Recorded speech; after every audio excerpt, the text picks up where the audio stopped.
बहन शूरपणखा के इस श्राप से हुआ था भाई रावण का नाश। जरूर सुने, रावण की बहन शूरपणखा के बारे में हर कोई जानता है, लेकिन क्या आप जानते हैं कि बहन शूरपणखा के श्राप से ही बहन रावण का सर्वनाश हुआ था। रामायण महाग्रंथ में शूरपणखा के बारे में सभी जानते हैं। शूरपणखा महान ऋषि विश्रवा और कैकसी की पुत्री थी। वह रावण, कुंभकर्ण और विभीषण की बहन भी थी। वह बहुत सुंदर और बड़ी नाखूनों वाली स्त्री थी। बचपन में शूरपणखा का नाम मीनाक्षी था, क्योंकि उनकी आंखें मछली के समान थी। उसके बाद उन्हें चंद्रमुखी के नाम से जाना जाने लगा। शूरपणखा का नाखून बहुत लंबे थे, इसलिए उन्हें सभी लोग शूर्पणखा के नाम से बुलाते थे। लेकिन क्या आप शूरपणखा के श्राप के बारे में जानते हैं? पौराणिक कथा के अनुसार ऐसा कहा जाता है कि भाई रावण को बहन शूरपणखा ने श्राप दिया था। भाई रावण ने की थी बहन के पति की हत्या। रामायण के मुताबिक रावण के बहन शूरपणखा भी भाई रावण का सर्वनाश चाहती थी। इसके पीछे एक बहुत बड़ा कारण था। बता दें, शूरपणखा के पति का वध खुद उसका भाई रावण ने किया था।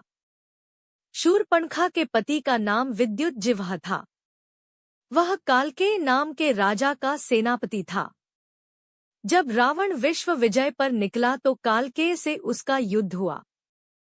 इस युद्ध के दौरान उनका सामना शूरपणखा के पति से भी हुआ था। युद्ध में रावण ने विद्युतजिह्व का भी वध कर दिया। तब शूरपणखा ने मन में रावण को श्राप दिया कि मेरे कारण ही तेरा सर्वनाश होगा।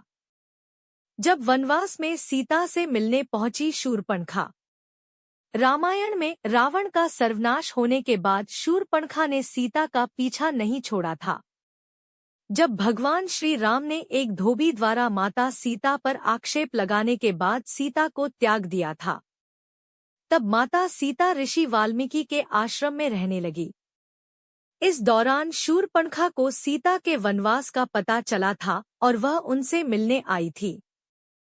शूरपणखा ने माता सीता को कहा कि जो अपमान तुम्हारे पति और देवर ने मेरा किया था, तुम्हें उसी की सजा मिल रही है। इस पर माता सीता ने कहा कि उसके इस प्रतिशोध की आग में रावण का रूल नष्ट हो चुका है।